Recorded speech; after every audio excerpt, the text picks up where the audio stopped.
This is the introductory abduct and shift activity.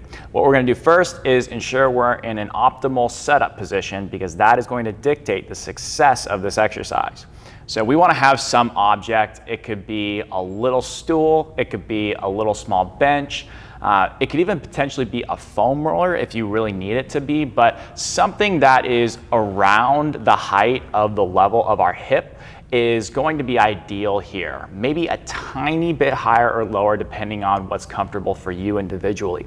And we're going to make sure that we have a straight line from our right heel to our right hip to our right shoulder and our right head. That's got to be in place first. Meanwhile, on the bottom side here, we have this left hip at about 45 degrees of hip flexion. So if this was 90, we're at 45, and this knee is bent directly underneath the shin of that right leg there.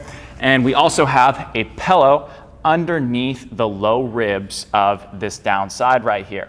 Now, this is ensuring that we have a little bit of a side bend on that downside, and we have a little bit of upper curvature right here. So this side shouldn't be sinking down. It should be actually a little bit curved up like this. And we have a slight tucking underneath us of this shoulder right here. We should have these shoulders relatively stacked on top of each other right here.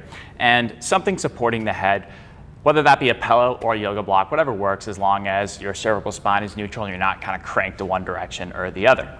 Okay, now we can just keep the arms chilling, hanging out, resting on the floor, keeping them comfortable. And to initiate the exercise, we're going to first just exhale through our mouth. And as we finish off that soft 5 to 8 second exhale, we're going to feel our low ribs come down. And that's what we want to maintain.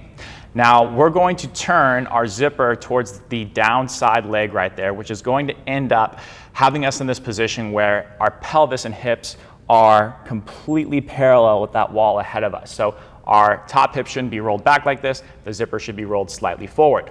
That should help us feel a little bit of right outside hip. But if you don't have it yet, you should get it on this next step.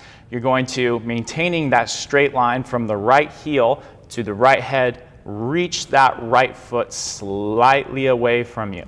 And that should help you ensure you're getting that right outside hip muscle, that glute med muscle, so long as you're keeping that right hip rolled forward and you're keeping those ribs down. And that's all this exercise is. So really all you need to feel is that right outside hip muscle is working, or that top side outside hip muscle is working.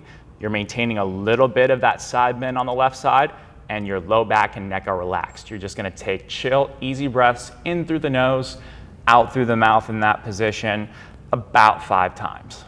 The biggest mistake by far is that people are gonna try way too hard on this exercise. All you're trying to feel is a little bit of that right outside hip, and that's it. If you're feeling your quad work really hard or the front of your hip, it usually means that you're locking out that knee and treating this like a strength exercise rather than just trying to have the intention to make your right side longer.